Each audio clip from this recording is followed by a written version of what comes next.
you know how it goes, but you're the one who has the best eye for this kind of thing. But he does things like coming up behind us and putting his hands on our necks and our shoulders. Sometimes he brushes up against us on purpose. We try to tell him that we don't like it, but he won't take the hint, and it's very uncomfortable. He tells a lot of smutty stories, which are really demeaning. And it's not just Norman. It's a lot of the other guys in the department, too. And they've got calendar pictures. You know the kind I mean. And they're always making snide comments. Sexual harassment. What is it? How does it affect you as an employee? What should your employer do about it? What should you do about it? Hello, I'm Tommy Cresswell. Over the course of this video, we'll talk about sexual harassment and answer these and other questions. First, let's look at what sexual harassment is. Government EEOC regulations basically define sexual harassment as any unwelcome verbal or physical conduct of a sexual nature if it would be offensive or intimidating to a reasonable person, or if an employee has to put up with it in order to keep his or her job or receive the normal advantages of employment, such as raises or promotions. Now, sexual harassment is unlawful regardless of who does it: a supervisor, a fellow employee, or even non-employees such as suppliers or customers. And sexual harassment is not limited to inappropriate conduct by men against women.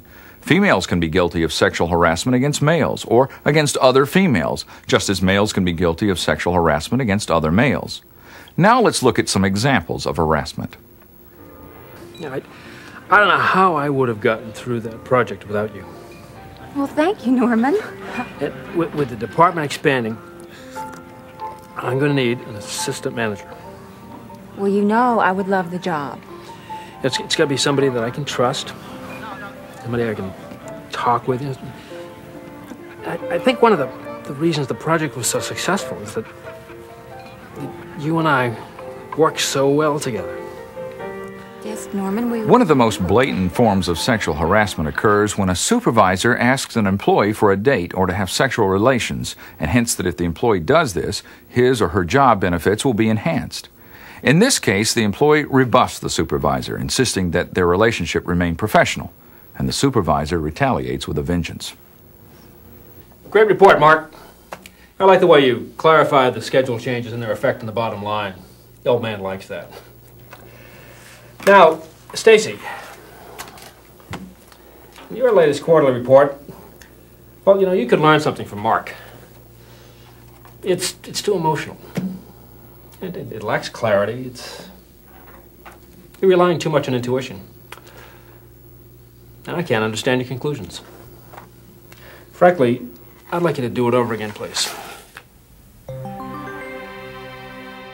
Another type of sexual harassment is any action of a sexual nature by a supervisor, co-worker, or customer that is unwelcome or unwanted, and which makes someone feel uncomfortable on the job. This type of behavior interferes with an employee's work and creates an intimidating, hostile, or offensive working environment. Examples of this are discussing sexual activities or dating, unnecessary touching or brushing against a person's body, commenting on physical attributes, pervasive displays of nude or pornographic pictures, leering or offensive staring, using demeaning or inappropriate terms. Sexual harassment isn't just trying to secure sexual favors. It can also include any unwelcome verbal or physical conduct of a sexual nature. Jokes, sexually suggestive pictures or objects, and physical conduct can all be termed sexual harassment. A single comment or incident might not be sexual harassment, but a pattern of objectionable behavior probably will. The key question is whether the conduct is unwelcome or offensive, and the focus should be on the way the action is received, not the way it's intended. And even if sexual conduct is welcomed by the one person, other employees may overhear the conversation or see the conduct and be offended. In judging your own conduct, ask yourself, would you act that way if a family member were watching you? Or would you want a member of your own family to be treated that way? If you're subjected to questionable behavior, ask yourself the following questions. Is this verbal or physical behavior of a sexual nature? Do you have to tolerate that type of conduct in order to keep your job? If you object, will your employer use it against you? Does this behavior interfere with your work and create a hostile, intimidating, or offensive work environment? If the answer to any of these questions is yes, then the conduct probably is sexual harassment. If the answer to these questions is no, then perhaps it was not unlawful sexual harassment.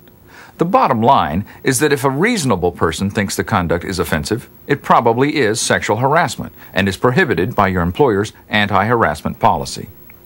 The policy attempts to identify types of unacceptable conduct, such as slurs, jokes, or other verbal, graphic, or physical conduct relating not only to someone's sex, but also to race, color, religion, national origin, age, or disability. Your employer wants to prevent any form of harassment. Please take the time at the end of this presentation to thoroughly read the policy. If you have any questions, you should meet with your supervisor or the person in charge of company-employee relations. Now, how does this policy affect you? First, the policy has been adopted to protect you from offensive conduct. Second, the policy provides that if you engage in harassment, you will be subject to discipline up to and including discharge. In addition, you could very well end up embroiled in a lawsuit where you may be sued by the person you harassed. Now, what should you do if you're the victim of harassment, or if you become aware that someone is harassing another employee?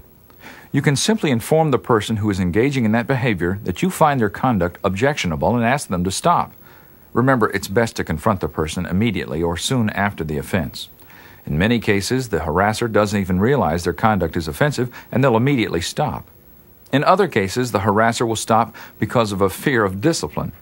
In some cases, your protest may not have any effect, or you may not feel comfortable discussing the matter with the harasser, especially if the harasser is your supervisor. In these cases, you should immediately report the incident to the person designated in your employer's anti-harassment policy, or you may wish to talk with some other management official with whom you feel comfortable. Your employer will treat the complaint seriously and confidentially, and the matter will be investigated thoroughly. Thanks for coming in, Jane. Periodically, we like to see how we're doing and to determine whether any problems exist.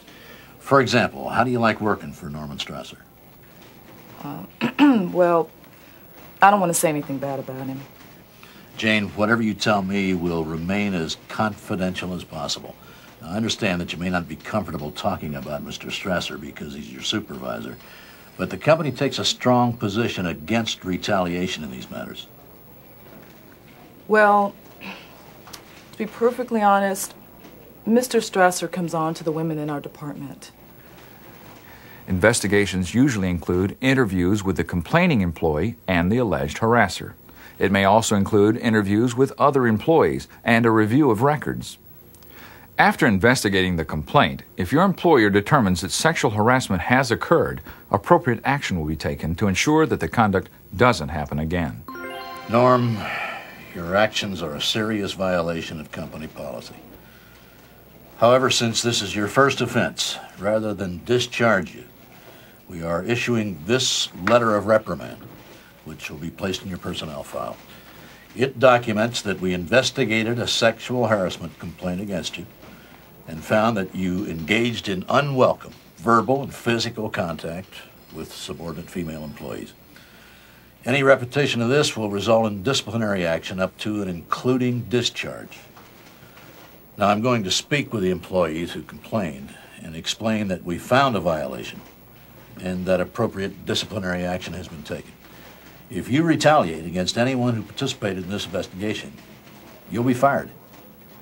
I also want you to instruct all employees to stop telling off-color stories or making snide remarks about women, and to take down those calendars. Explain to them that they can get into serious trouble with that kind of conduct. You understand all this? Yes. Okay, then sign here at the bottom. This action may include discipline up to and including discharge of the harasser, regardless of the person's position in the organization. Sexual harassment in the workplace cannot be controlled without your cooperation.